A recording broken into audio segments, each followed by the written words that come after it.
وَلَقَدْ صَرَّفْنَا فِي هَذَا الْقُرْآنِ لِلنَّاسِ مِنْ كُلِّ مَثَلٍ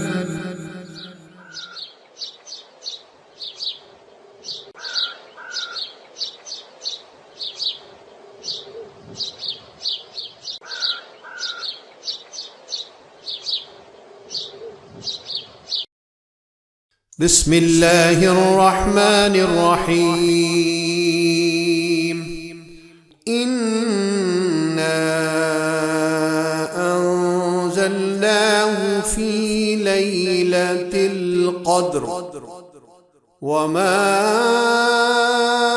أَدْرَاكَ مَا لَيْلَةُ الْقَدْرِ لَيْلَةُ الْقَدْرِ خَيْرٌ من ألف شهر تنزل الملائكة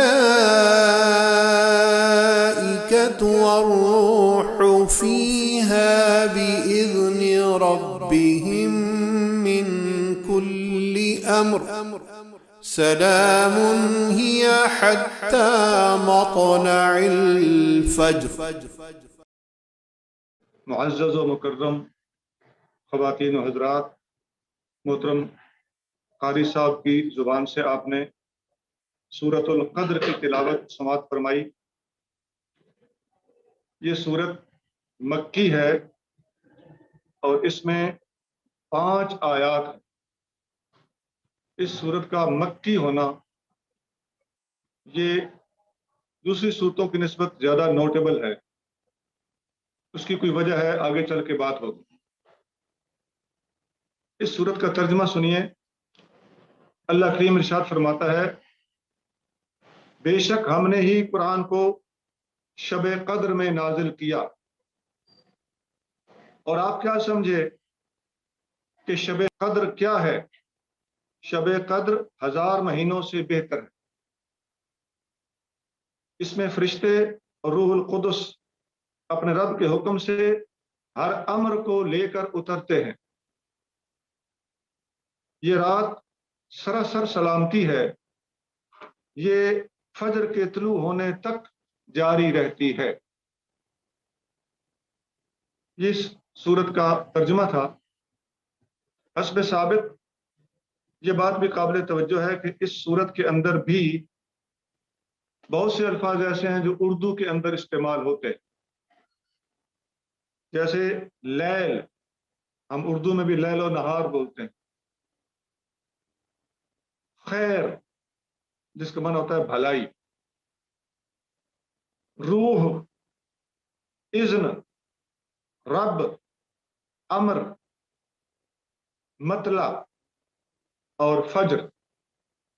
مطلع جیسے آج مطلع صاف ہے، یہ وہی لفظ ہے. اور فجر صبح کو کہتے ہیں، یا حتی مطلع الفجر. اردو سمجھنے والا دوسری زبانوں کو سمجھنے والوں کی نسبت جلدی پورے قرآن کو بھی سمجھ سکتا ہے، اور یہ سورت بھی اسی قرآن کا حصہ ہے. اس کے اندر بھی اردو میں استعمال ہونے والے کافی سارے الفاظ موجود ہیں. اب اس کی تفسیر ہم ایک ایک آیت کر کے سمجھیں. اس کی پہلی آیت ہے انا انزلناہ فی لیلۃ القدر. بے شک ہم نے ہی اس قرآن کو لیلۃ القدر میں، شب قدر میں، قدر کی رات میں نازل کیا. انا بے شک ہم نے، انزلناہ ہم نے اسے نازل کیا. یہ جو ہم کی ریپیٹیشن ہے، یہ عربی زبان کے اصول کے مطابق بتاتی ہے کہ اللہ تعالیٰ خود اس کو نازل کرنے والا اپنے آپ کو ظاہر کر رہا ہے کہ اس کو ہم نے ہی نازل کیا ہے. یہ جو میں نے ہی کے لفظ پر زور دیا ہے، اس کو عربی میں کہتے ہیں حصر، یعنی کسی چیز کو محصور کر کے اس کو ایمفیسائز کرتے ہوئے بیان کرنا کہ میں نے ہی اس کو نازل کیا ہے. یعنی اس کا نازل کرنے والا اور کوئی نہیں ہے، خود اللہ تعالیٰ نے اس کو نازل فرمایا. اس میں نبی کریم صلی اللہ علیہ وسلم کا دفاع کیا جا رہا ہے. کہ یہ قرآن وہ کتاب ہے جو اللہ کی نازل کی ہوئی ہے. ہمارے محبوب نبی صلی اللہ علیہ وآلہ وسلم نے خود اپنے طرف سے اس کو تحریر نہیں کیا. یہ حضور کریم صلی اللہ علیہ وسلم کی تصنیف نہیں ہے، یہ اللہ کی نازل کردہ کتاب ہے. اس میں ایک اور بات بھی قابل ذکر ہے. ختم نبوت کا منکرین ایک ٹولہ ہے، یہ جگہ جگہ پائے جاتے ہیں. ختم نبوت کے منکرین میں ذکری فرقہ بھی پایا جاتا ہے، بابی فرقہ بھی پایا جاتا ہے، بہائی فرقہ بھی پایا جاتا ہے. یہ سارے انہوں نے اپنے اپنے نبی بنائے اور یہ ایک دوسرے کو بھی برا کہتے ہیں. یہ بڑی دلچسپ بات ہے. لیکن مسلمانوں کا اصول بڑا آسان ہے کہ یہ سارے کے سارے ہی ختم نبوت کے مخالف ہونے کی وجہ سے راہ اسلام سے ہٹ چکے. ان میں ایک فرقہ قادیانی فرقہ. اس فرقے کا بانی غلام احمد قادیانی اپنی کتاب روحانی خزائن میں لکھتا ہے، کہتا ہے کہ مجھ پر وہی نازل ہوئی انا انزلناہ قریبا من القادیان، کہ ہم نے اس قرآن کو خدا نخواستہ قادیان کے قریب اتارا ہے. اب یہ آیت کیا کہہ رہی ہے؟ انا انزلناہ فی لیلۃ القدر. اب کاپی کرنے لگا تو پراپر طریقے سے نقل بھی نہ مار سکا. فارسی زبان میں ایک ضرب المثل ہے، نقل را عقل باید. نقل مارنے کے لیے بھی عقل چاہیے ہوتی ہے، یعنی دماغ کی ضرورت ہوتی ہے. تو کاپی سم ون یہ بھی کوئی اتنا آسان نہیں ہوتا. ذہین لوگ اچھی کاپی کر لیتے ہیں. جو لوگ مختلف قسم کی نقالیاں کرتے ہیں، لوگوں کی نقلیں اتارتے ہیں، وہ ذہین ہوتے ہیں. لیکن اللہ تعالیٰ جل شانہ کا اپنا نظام ہے کہ اس نے یہاں اس صورت کی اور اس آیت کی نقل مارنے والے اس کی مت مار دی. اس نے لکھ دیا انا انزلناہ قریبا من القادیان. تو قرآن کی اس آیت کو کاپی کرتے وقت اس نے یہ نہ سوچا کہ قرآن کی اس آیت میں تو قرآن شریف کے نازل ہونے کی رات بیان ہو رہی ہے، ظرف زمان بیان ہو رہا ہے. تو اس نے زمان کی بجائے مکان کو مینشن کر دیا اور قادیان کو، بلکہ قادیان کے قریب کو مینشن کر دیا. اس غلطی کے علاوہ ان صاحب کا یہ نظریہ اور عقیدہ بھی ثابت ہو گیا کہ قرآن کچھ کہتا ہے اور یہ صاحب کچھ کہتے ہیں. کم از کم قرآن کے ماننے والوں میں اپنے آپ کو شمار نہ کیا کریں، کیونکہ قرآن تو انا انزلناہ فی لیلۃ القدر والا قرآن ہے، اور قریبا من القادیان والا کوئی قرآن وہ آپ کا اپنا ہوگا. ہمارے قرآن کے کو اون کرنے کا حق اب آپ نے ضائع کر دیا. اور یہ جو اللہ کریم نے ارشاد فرمایا کہ ہم نے لیلۃ القدر میں اتارا، تو قرآن تو 23 سال کے طویل عرصے میں وقفے وقفے سے حسب موقع نبی کریم صلی اللہ علیہ وآلہ وسلم پر نازل ہوتا رہا. پھر لیلۃ القدر میں اتارنے کا کیا مطلب ہے؟ لیلۃ القدر میں اتارنے کا مطلب یہ ہے کہ لوح محفوظ سے آسمان دنیا کے اوپر یک بارگی قرآن کو اتارا گیا، اور وہ لیلۃ القدر تھی جس رات کو اتارا گیا. اور پھر وہاں سے فردر اس کی جو ڈیلیوری ہوئی ہے وہ time to time according to the requirement, اور نبی کریم صلی اللہ علیہ وآلہ وسلم کے ساتھ جیسے حالات پیش آتے گئے قرآن شریف اس کے مطابق اترتا. اور وہ مہینہ بھی قرآن شریف کے اندر سورۃ البقرہ کے اندر مینشنڈ ہے. اللہ کریم ارشاد فرماتا ہے شہر رمضان الذی انزل فیہ القرآن. رمضان کا مہینہ ہے جس میں قرآن نازل کیا گیا. تو مہینہ رمضان کا اور رات قدر کی لیلۃ القدر، تو اچھی طرح سمجھ آ گئی کہ قرآن شریف کے دوسرے مقامات کے ساتھ سورۃ القدر ٹیلی کرتی ہے اور سچوں کے بیانات آپس میں مل جل رہے ہوتے ہیں، کڑیوں سے کڑیاں پراپرلی مل رہی ہوتی ہیں، اور سچے گواہوں کی گواہیاں آپس میں متحد ہوا کرتی. اس میں اس رات کو لیلۃ القدر یہ نام دیا گیا. قدر کا لفظ، قدر سے ہی تقدیر بنی. جو لفظ تقدیر ہم بولتے ہیں، اللہ کی تقدیر ایسے تھی، اللہ کا فیصلہ ایسے تھا، تو یہ وہ لفظ ہے. اس میں زیادہ ڈیٹیل میں نہیں جاؤں گا.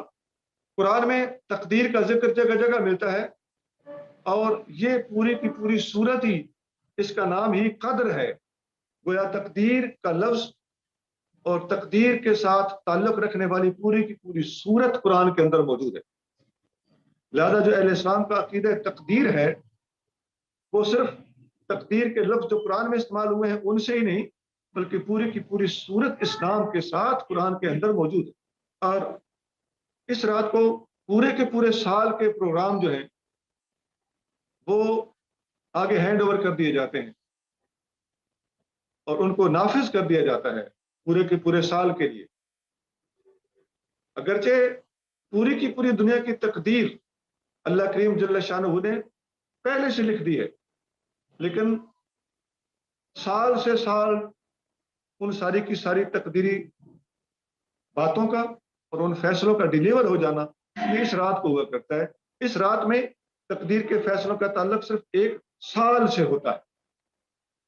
پوری کی پوری دنیا کی پلاننگ وہ انیشلی ہو چکی ہے، اور سال سے سال، ہر سال جو اگلے سال کا جو تقدیر کا بجٹ ہے اس کی اناؤنسمنٹ اینولی ہوا کرتی ہے، اور یہ بڑی آرام سے سمجھ میں آنے والی بات۔ سورۃ الدخان میں، پوری سورۃ ہے الدخان، اس سورت میں اللہ کریم ارشاد فرماتا ہے اسی رات کے بارے میں، فیہا یفرق کل امر حکیم، اس رات کو ہر حکیمانہ فیصلہ جاری کر دیا جاتا ہے۔ فیہا یفرق، فرق کر دینا، میں نے اس کو ڈیلیور کر دینا کہا ہے۔ تو یہ سورۃ الدخان کی آیت نمبر 4 ہے۔ حضرت عبداللہ بن عباس رضی اللہ تعالیٰ عنہ ارشاد فرماتے ہیں، یہ صحابی رسول ہیں، حضور کریم صلی اللہ علیہ وسلم کے چچا کے بیٹے ہیں، فرماتے ہیں انزل القرآن فی لیلۃ القدر، قرآن شریف لیلۃ القدر میں نازل کیا گیا تھا، جملۃ واحدۃ الی سماء الدنیا، ایک ہی بار، جملۃ واحدۃ، یک بارگی، آسمان دنیا پر، یعنی پہلے آسمان پر لوح محفوظ سے اتارا گیا تھا اور نازل کیا گیا تھا۔ فکان اللہ ینزلہ علی رسولہ صلی اللہ علیہ وسلم بعدہ فی اثر بعد، اس کے بعد اللہ تعالیٰ جل شانہ نے اپنے رسول صلی اللہ علیہ وآلہ وسلم پر موقع بموقع اس کو آیتوں کے بعد آیتیں، صورتوں کے بعد صورتیں کر کر کے نازل فرمایا۔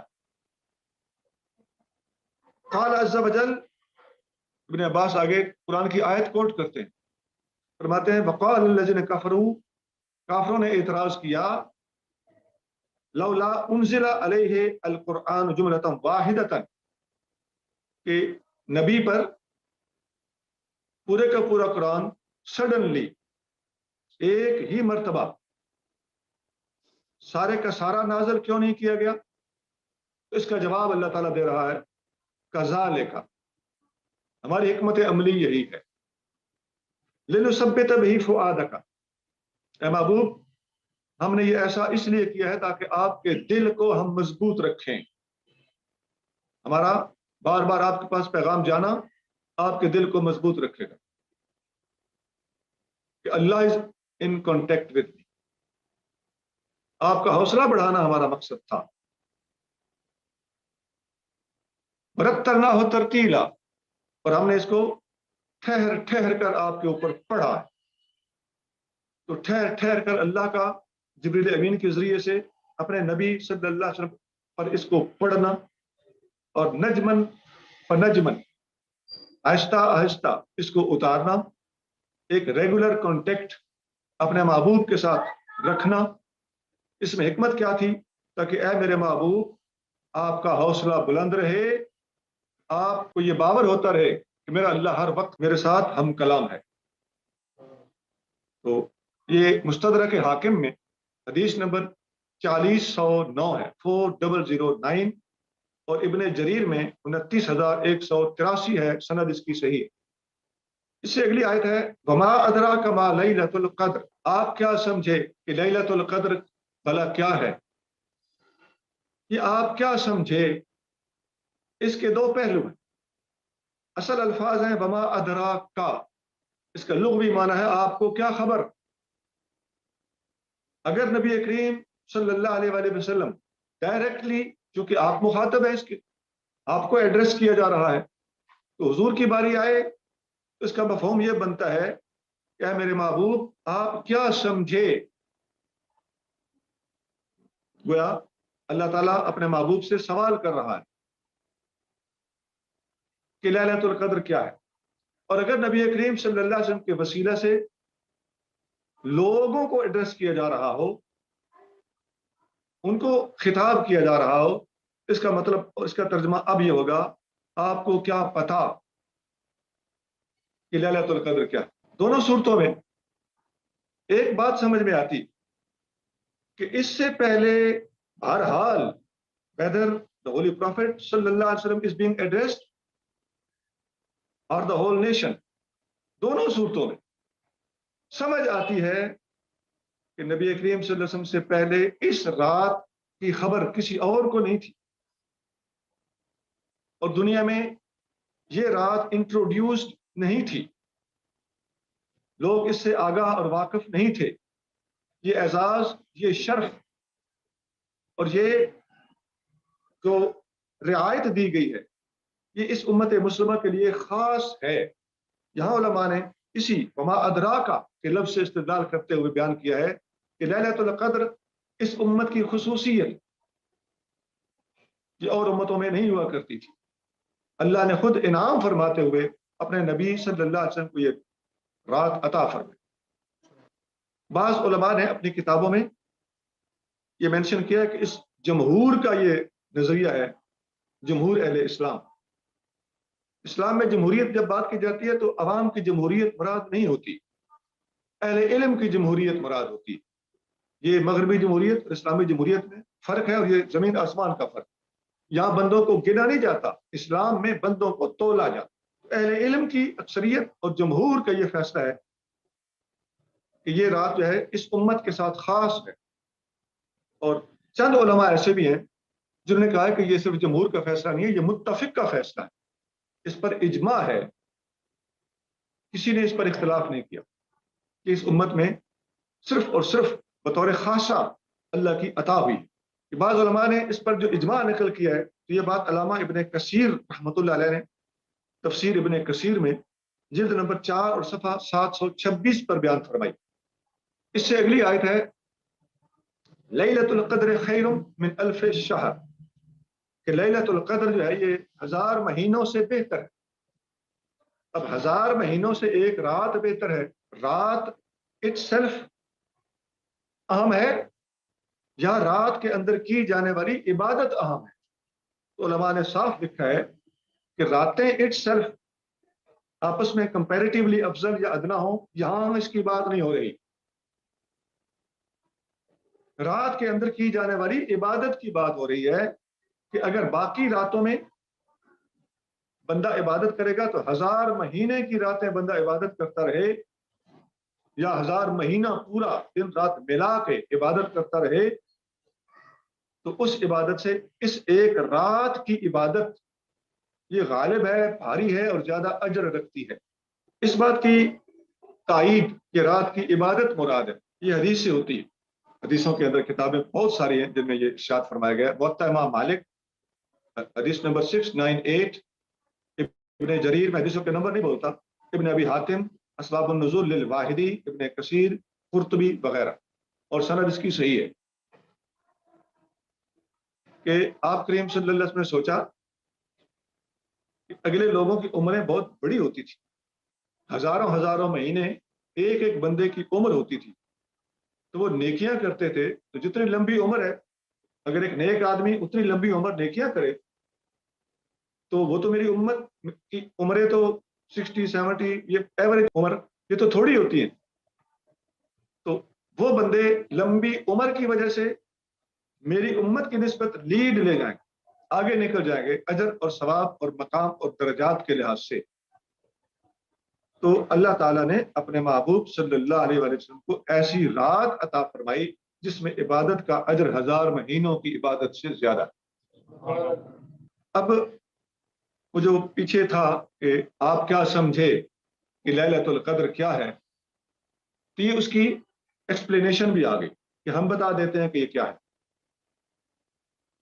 یہ حدیث اس سوال جو اٹھا تھا اس پچھلی آیت کے اندر کہ لیلۃ القدر بھلا کیا ہے، تو اس جواب کو بھی ایکسپلین کر رہی ہے، اور اس صورت کے عطا کیے جانے کا سبب بھی یہ حدیث بیان کر رہی ہے کہ اگلوں کی عمریں زیادہ ہوتی تھیں تو میرے محبوب کی امت ٹینشن نہ لے، آپ لوگوں کو ایک رات اتنی بھاری عطا کی جا رہی ہے جو 1000 مہینوں پر غالب ہوگی، اس میں اجر آپ کو اتنا زیادہ ملے گا جو 1000 مہینوں کی مسلسل عبادت سے بڑھ کر ہوا کرے گا۔ یہ بات آپ نے اچھی طرح نوٹ کر لینی ہے کہ اس صورت کے نازل ہونے اور لیلۃ القدر کے عطا ہونے کا جو یہ سبب میں نے بیان کیا ہے، یہ اتنی ساری کتابوں میں بیان ہوا ہے اور اس کی سند بھی صحیح ہے۔ ایک غیر مضبوط روایت کچھ لوگ بیان کرتے ہیں، غیر مضبوط روایت کچھ لوگ، وہ یہ ہے کہ بعض کتابوں میں غیر مضبوط روایت درج ہے کہ بعض حکمرانوں کے بارے میں یہ صورت نازل ہوئی تھی، اور وہ حکمران جو ہیں وہ 1000 مہینے تک حکومت کریں گے۔ نبی کریم صلی اللہ علیہ وسلم نے، یعنی بقول ان لوگوں کے جو یہ روایت پیش کرتے ہیں، آپ صلی اللہ علیہ وسلم نے یہ جب دیکھا کہ یہ تو 1000 مہینے تک یہ لوگ حکومت کریں گے، تو اللہ تعالیٰ جل شانہ نے 1000 مہینے سے بہتر یہ رات عطا فرما دی۔ بعض حکمرانوں پر ہٹ کرنے کے لیے بعض لوگ اس روایت کو بیان کرتے ہیں، تو اس کا جواب پہلے آ چکا ہے۔ وہ جن حکمرانوں کی وہ بات کرتے ہیں اس میں وہ روایت یہ بھی بیان کرتے ہیں کہ حضور نے فرمایا میرے ممبر پر وہ حکمران ہوا کریں گے۔ میں نے کہا تھا کہ یاد رکھنا کہ یہ صورت مکی ہے، وہ پہلے میں نے کہا تھا، نوٹ کرایا تھا۔ اور ممبر کا جو اتخاذ ہے، ممبر جو بنایا گیا فرسٹ ٹائم، یہ مکہ میں نہیں مدینہ شریف میں بنایا گیا۔ مدینہ شریف میں بھی ایک طویل عرصہ گزر جانے کے بعد ممبر بنایا گیا تھا۔ تو ممبر کی بات نبی کریم صلی اللہ علیہ وسلم نے اگر کی ہے تو اس کا مطلب ہے کہ یہ بات مدینہ شریف میں ہوئی ہے، جبکہ یہ صورت مدنی نہیں ہے، یہ صورت مکی ہے۔ لہذا میں نے کہا تھا کہ ایک غیر مضبوط روایت پیش کی جاتی ہے، اس روایت کا غیر مضبوط ہونا کنفرم ہو گیا۔ بات مضبوط نہیں ہے، بات حقائق کے خلاف ہے۔ ایسی کمزور بات جو اٹ سیلف بھی کمزور ہو اور حقائق کے خلاف ہو، اسے حدیث کی ٹرمینالوجی میں منکر کہا جاتا ہے۔ منکر، میم نون کاف را۔ تو جو بیان کرنے والا آدمی ہے اس کو بھی امام بخاری رحمۃ اللہ علیہ نے منکر الحدیث لکھا ہے کہ وہ انسان بھی منکر ہے۔ میں نے باقاعدہ ریفرنس دے دیا، امام بخاری نے بولا فرمایا ہے، اور تہذیب التہذیب میں علامہ ابن حجر عسقلانی نے بھی اس کو امام بخاری کے حوالے سے، اور امام ذہبی نے میزان الاعتدال میں امام بخاری کے حوالے سے منکر الحدیث لکھا ہے، اور بھی بہت سارے اس کے اندر نقائص کتابوں کے اندر بیان کیے گئے ہیں کہ یہ جو روایت ہے یہ قابل قبول نہیں، اور ایک ریالٹی ہے جس کے یہ خلاف ہے۔ ممبر مدینہ میں پہلی بار استعمال کیا گیا اور یہ صورت مکی ہے، بلکہ اس روایت کے اندر یہ ایڈمیٹڈ ہے، وہ اس میں روایت میں لکھا ہوا ہے کہ سورۃ کوثر اور سورۃ القدر اکٹھی نازل ہوئی جب حضور نے یہ خواب دیکھا۔ تو کوثر تو بالاتفاق مکی ہے، اگر سورۃ القدر اس کے ساتھ ہی نازل ہوئی ہے تو پھر تو اور کنفرم ہو گیا کہ دونوں صورتیں مکی، لہذا وہ روایت قابل قبول نہ رہی۔ اسی طرح ایک اور بات بھی ہے کہ وہ روایت آپ ذرا ساری پڑھیں، میں آپ کو بھی نہیں پڑھ کے سناتا، جو اس روایت کو پیش کرتے ہیں، پٹ اپ کرتے ہیں، ہم ان سے ریکویسٹ کرتے ہیں، درخواست کرتے ہیں کہ سر آپ وہ روایت سر عام اول سے لے کے آخر تک پڑھنے کی جرت کر دیں، انشاءاللہ تعالیٰ آپ کو پسینے چھوٹتے ہیں۔ میں بھی اس لیے نہیں سنا رہا، وہ اتنی غیر معتبر ہے، اس کے اندر ایسی نامناسب گفتگو ہے جو اس کے سٹارٹ میں ہے، جس کو یہ لوگ چھوڑ کے اس حدیث کا ایک ٹکڑا بیان کر رہے ہوتے ہیں۔ ایک اور بات بھی ہے کہ کم و بیش جب حساب لگایا جائے تو یہ لوگ کہہ رہے ہیں کہ ان حکمرانوں کی حکومت 1000 مہینہ تھی۔ ہم نے وہ حکمرانوں کی حکومت دیکھی، میں آپ کو 3 ہسٹری کی مشہور 3 کتابوں کا ریفرنس دینے لگا، تاریخ طبری، تاریخ الخلفاء امام سیوطی کی، اور تاریخ ابن خلدون۔ تینوں کتابوں کو میں نے اچھی طرح پڑھ کے آپ کو عرض کیا ہے ان ساری کی ساری کتابوں میں لکھا ہوا ہے کہ جن حکمرانوں کی یہ لوگ بات کرتے ہیں ان کی حکومت 40 ہجری میں شروع ہوئی، 132 ہجری میں جا کے ختم، اور یہ 92 سال بنتے ہیں، 92 ایئرس۔ اور 1000 مہینوں والی جو بات ہے ان کے اگر سال نکالے جائیں، 1000 divided by 12 is equal to 83.33، 83 سال کچھ مہینے بنتے ہیں، 84 سال لگا لیں، جبکہ ان حکمرانوں کی حکومت 92 سال رہی۔ اور یہ روایت یہ پیش کرتے ہیں، اس میں لکھا ہوا ہے کہ وہ ہم نے حساب کیا، ہم نے کیلکولیٹ کیا تو ایک دن بھی اوپر نیچے نہیں تھا۔ دعویٰ یہ ہے، تو جب دعویٰ یہ ہے کہ ایک دن بھی اوپر نیچے نہیں تھا، تو یہاں تو 9 سال کا فرق پڑ رہا ہے۔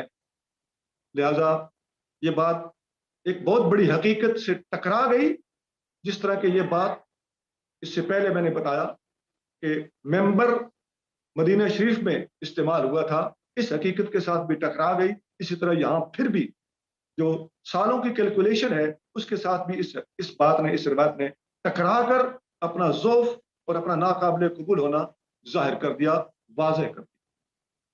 ایک اور بات بھی، وہ خالص پڑھے لکھے لوگوں کے لیے، اور ماشاءاللہ آپ سب پڑھے لکھے بیٹھے، ذرا زیادہ توجہ کرنی۔ اگر یہ ہو بالفرض کہ یہ حکمرانوں کی جو 1000 مہینے کی حکمرانی ہے اس سے یہ ایک رات بہتر ہے، ذرا سوچ کے بتائیے، کیا اس میں ان حکمرانوں کی حکومت کا کچھ گلہ ہو رہا ہے؟ اس سے تو وہ بھی ثابت ہو رہا ہے کہ وہ بھی اچھی ہے، یہ اس سے بھی اچھی ہے۔ بھائی دیکھیے، جس طرح پہلے آپ حدیث سن کے آ رہے ہیں کہ اگلے لوگوں کی، نیک لوگوں کی عمریں ہزاروں مہینے ہوتی تھیں، تو اے محبوب ہم نے آپ کی امت کو ایک رات دے دی جو 1000 مہینوں سے بہتر ہے، تو کیا ان لوگوں کی جن کی عمریں ہزاروں مہینے ہوتی تھیں ان کی عمریں خدا نخواستہ غلط تھیں؟ ان کے کردار میں کوئی شک تھا؟ اس میں تو الٹا ان حکمرانوں کی مدح ثابت ہو رہی ہے۔ جس طرح پرانے زمانے میں طویل عمریں پانے والے لوگوں کی اچھائیاں ان پر رشک کیا گیا، تو پھر اللہ نے ان کے مقابلے پہ ایک رات عطا فرما دی۔ پتہ چلتا ہے کہ اگر یہ روایت ٹھیک بھی ہو تو ان حکمرانوں کی حکمرانی قابل رشک ہے، اور اللہ تعالیٰ نے ایک رات کو ان سے اس 1000 مہینوں سے زیادہ بہتر بنا دیا۔ دیکھیے اللہ کریم اپنے محبوب صلی اللہ علیہ وسلم کے بارے میں ارشاد فرماتا ہے وَلَلْآخِرَةُ خَيْرٌ لَكَ مِنَ الْأُولَىٰ، اے محبوب آپ کی ہر بعد میں آنے والی گھڑی پہلی سے بہتر ہے۔ تو اس کا مطلب صرف یہی ہے کہ آپ کی پہلے والی گھڑیوں کا بھی جواب نہیں، اور آپ کے بعد والی گھڑی اس سے بھی بہتر ہے، اس کا بھی جواب نہیں۔ اس میں 1000 مہینوں کو برا نہیں کہا جا رہا، صرف 1000 مہینے اچھے ہیں، ان کی نسبت ایک رات کو بہتر کہا جا رہا ہے۔ اب آپ کا اگر یہ ذہن ہوگا، یہ عقیدہ ہوگا کہ ان حکمرانوں کی حکمرانیاں بھی اچھی تھیں، تو آپ امت مسلمہ کے ساتھ ہم خیال اور ہم نوا ہو جائیں۔ میں اللہ کے در سے امید رکھتا ہوں کہ میری اس بات کا علمی جواب انشاءاللہ نہیں آئے گا۔ یہ 92 سال تک حکومت بنتی ہے ان حکمرانوں کی۔ میں پراپر ریفرنس دے دینا چاہتا ہوں، تاریخ طبری جلد نمبر 5 صفحہ 148، تاریخ الخلفاء صفحہ 203، اور تاریخ ابن خلدون جلد نمبر 3 صفحہ نمبر 180۔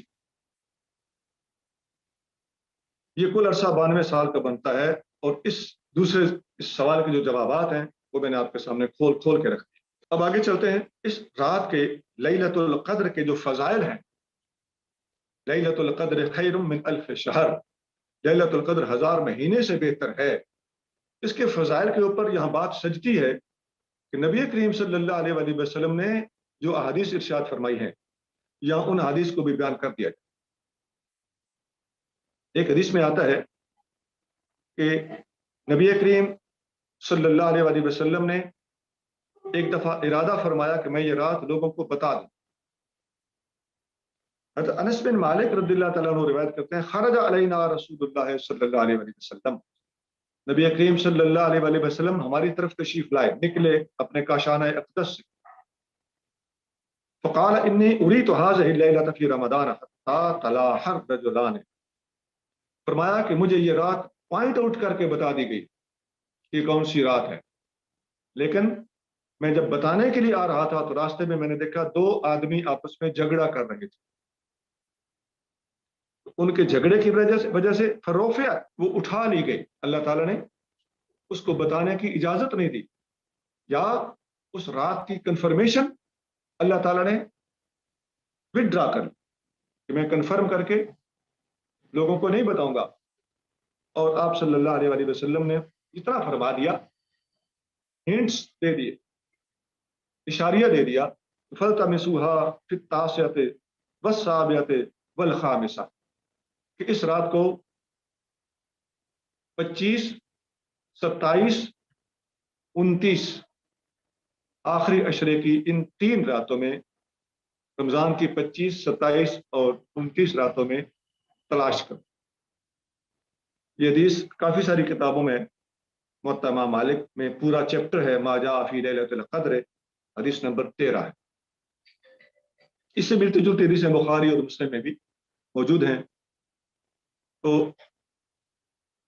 اس میں ایک خاص قابل توجہ بات ہے کہ اللہ تعالیٰ جل شانہ نے یہ جو رات اٹھا لی اور بتایا نہیں، اس کا سبب بظاہر کچھ بھی بنا ہو، اس میں امت مسلمہ کے لیے ایک فائدہ رکھا گیا ہے کہ اگر ان کو ایک رات بتا دی جاتی تو ان کا تجسس ختم ہو جاتا. یہ لوگ اسی پہ اکتفا کر کے بیٹھ جاتے اور پورا سال عبادت کرنے کی بجائے یہ عبادات میں ڈھیلے پڑ جاتے. تو گویا اس میں بھی اللہ تعالیٰ جل شانہ کی کرم نوازی ہے کہ جو بندہ اس کو تلاش کرنے کے لیے پورے کا پورا مہینہ زور لگائے گا تو اس کو مزید اجر ملے گا.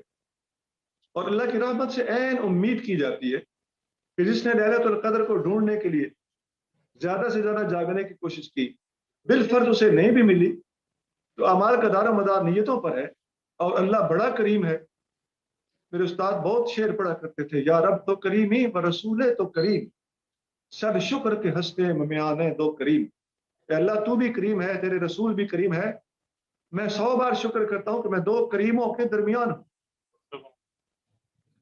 اللہ تعالیٰ نے یہ بھی کرم فرمایا، اپنے کرم کا اظہار فرمایا کہ اس رات کو چھپا کر امت مسلمہ کو پورے کے پورے مہینے کے تجسس میں ڈال کر عبادت کی راہ پر ڈال دیا ہے تاکہ لوگ عبادات کے معاملے میں سست نہ پڑ جائیں.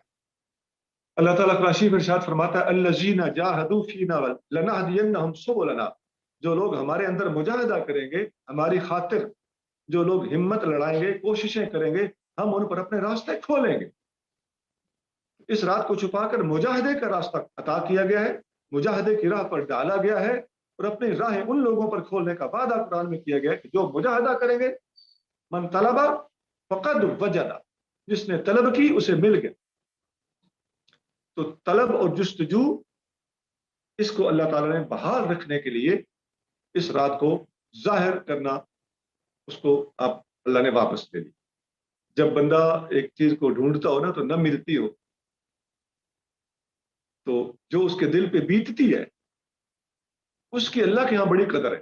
حضرت مولانا روم رحمت اللہ علیہ نے اپنے مثنوی میں، مولانا روم کا نام بھی بڑا مشہور ہے اور مثنوی امام نبی بھی بڑی مشہور ہے، بڑے بڑے صوفیاء اس کا درس دیتے رہے.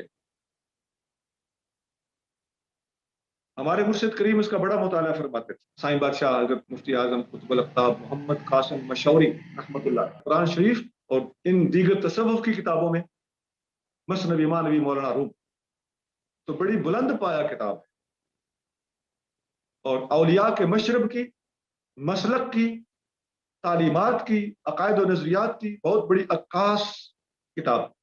اس میں آپ لکھتے ہیں کہ ایک دفعہ حضرت امیر معاویہ رضی اللہ تعالیٰ عنہ صبح کی نماز میں تھوڑا سا ان کو تاخیر ہو، آپ اتنا روئے، اتنا گڑ گڑائے، اتنا پچھتائے کہ میری تکبیر تحریمہ مس ہوگی. اگلے دن صبح صبح شیطان نے آپ کو نماز کے لیے اٹھا دیا. یہ مولانا روم لکھ رہے ہیں. آپ نے شیطان سے کہا، اب دیکھیے شیطان کو پہچاننا بھی ہر بندے کے بس کا کام نہیں. یہ حضور کریم صلی اللہ علیہ وسلم کے وسیلے سے جس کو نگاہ ملی ہو وہی پہچان سکتا. حضور اس خبیث کو بہت پہچانتے تھے، آپ کے قریب نہیں بھٹکتا تھا.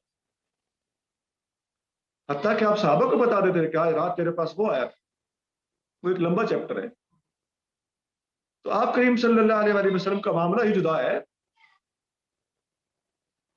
لیکن آپ کے اس غلام کی بات کر رہا ہوں کہ انہوں نے شیطان سے پوچھا کہ تمہارا کام تو لوگوں کو نماز سے روکنا ہے، تم نے مجھے کیسے جگا دیا؟ کہنے لگا جناب آپ کل تھوڑا سا لیٹ ہوئے تھے اور اتنا روئے ہیں کہ اللہ نے آپ کو اتنا اجر دیا ہے، اتنا ثواب دیا ہے کہ اگر آپ نماز میں پہنچ جاتے تو اتنا اجر نہیں تھا جتنا آپ کے رونے کی وجہ سے اللہ نے آپ کے آنسوؤں کے بدلے میں آپ کو اجر دیا. اللہ کو تو پچھتانے والا دل چاہیے، اسے ہماری باتوں کی تو ضرورت نہیں ہے، اسے جھکا ہوا دل چاہیے. سیدنا علی مرتضیٰ رضی اللہ تعالیٰ عنہ فرماتے ہیں کہ اپنی عبادت پر فخر کرنے والے بندے سے وہ بندہ بہتر ہے جو اپنے گناہوں پر پشیمان ہے، شرمندہ ہے. تو اللہ کو پشیمانی بڑی پسند ہے.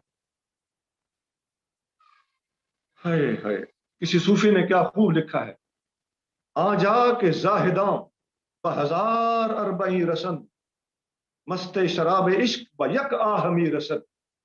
زاہد لوگ 40,000 سال کی عبادتیں کر کر کے جس مقام تک پہنچتے ہیں، مست شراب عشق و یک آہمی رسد، عشق کی شراب کا مست ایک آہ بھرتا ہے تو اس ساری کی ساری منزلیں کراس کر جاتی.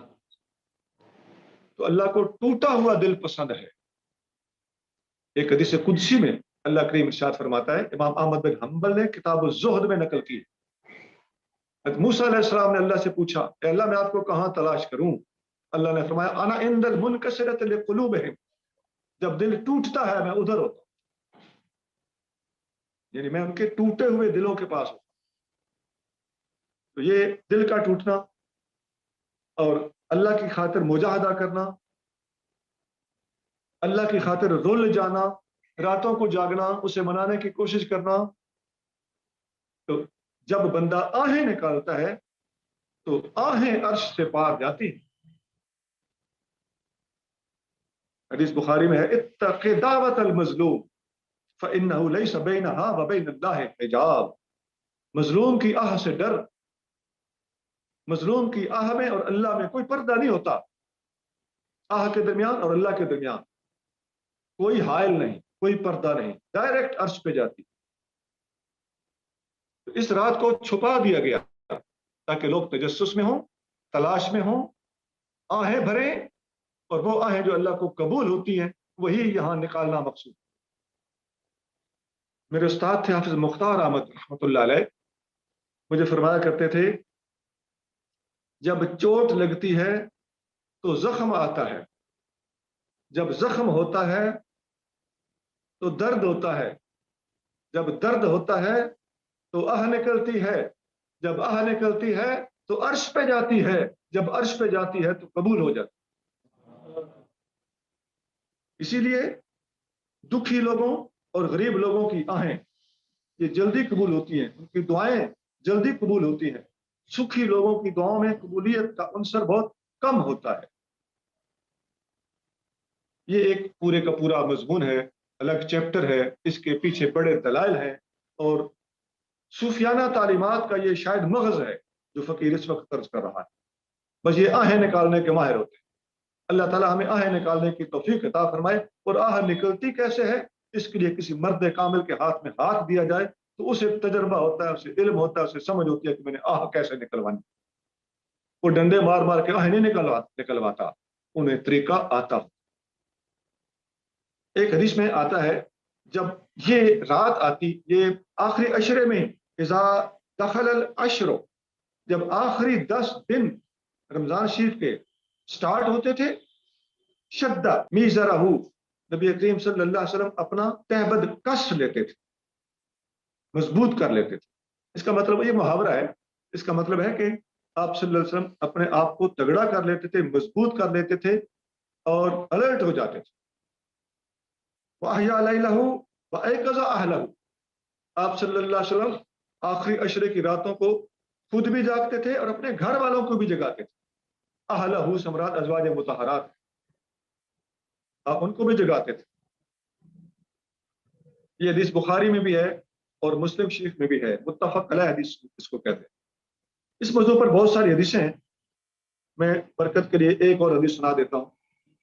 اما عائشہ صدیقہ رضی اللہ تعالیٰ عنہ روایت کرتی ہیں کہ کان رسول اللہ صلی اللہ علیہ وآلہ وسلم یجاورو فی العشر الاواخر، نبی کریم صلی اللہ علیہ وسلم آخری عشرے میں مسجد کے اندر تشریف فرما ہو جاتے من رمضان میں، ویقول، آپ فرمایا کرتے تھے تحروا لیلۃ القدر فی العشر الاواخر من رمضان، آپ فرمایا کرتے تھے کہ رمضان کے آخری 10 دنوں کے اندر لیلۃ القدر کو تلاش کیا۔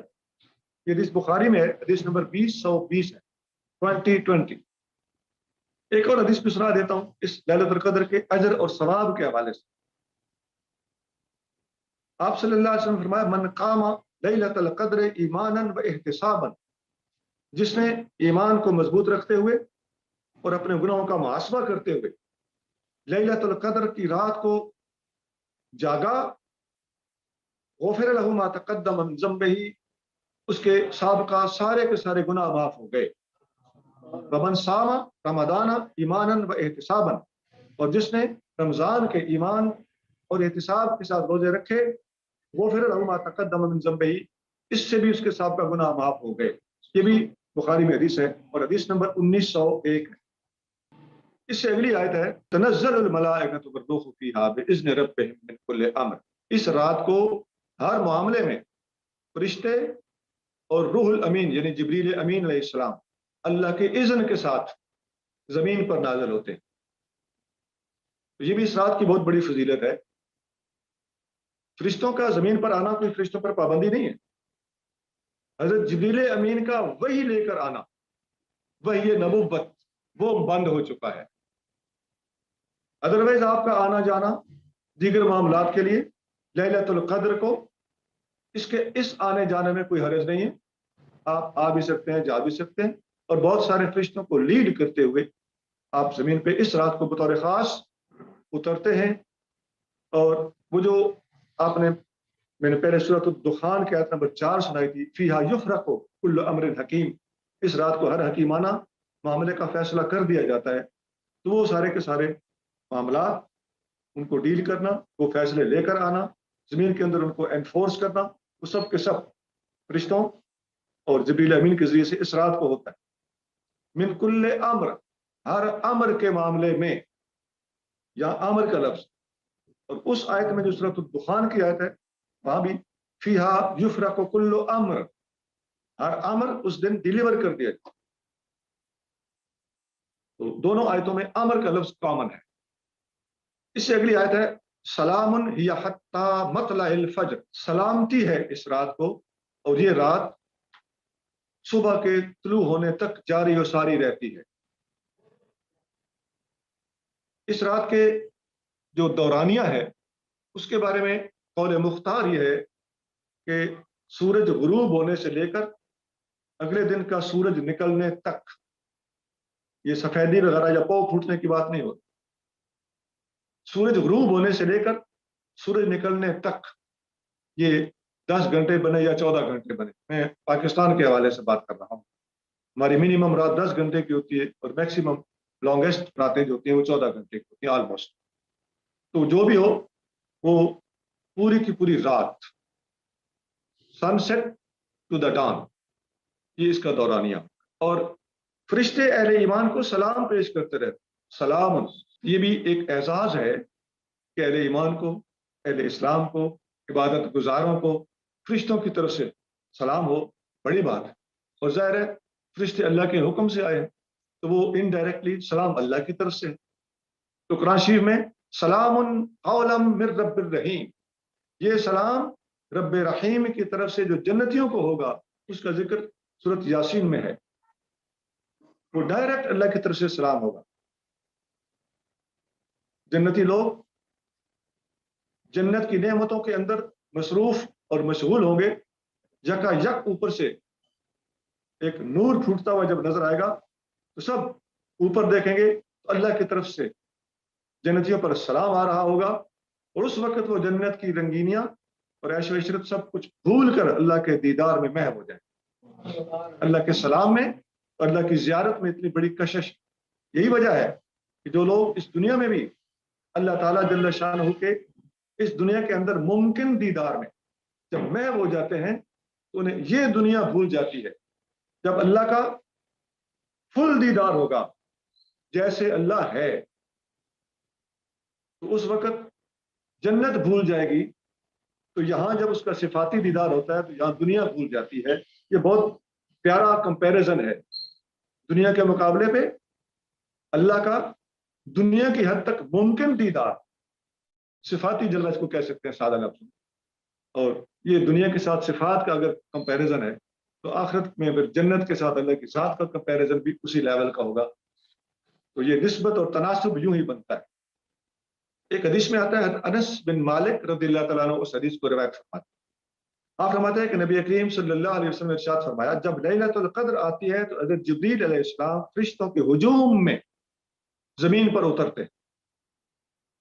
ہر قیام کرنے والے بندے یا بیٹھ کر اللہ کا ذکر کرنے والے بندے پر رحمت بھیجتے ہیں. یہ حدیث شعب الایمان میں امام بیہقی نے نقل کی ہے. حدیث نمبر 3717 ہے.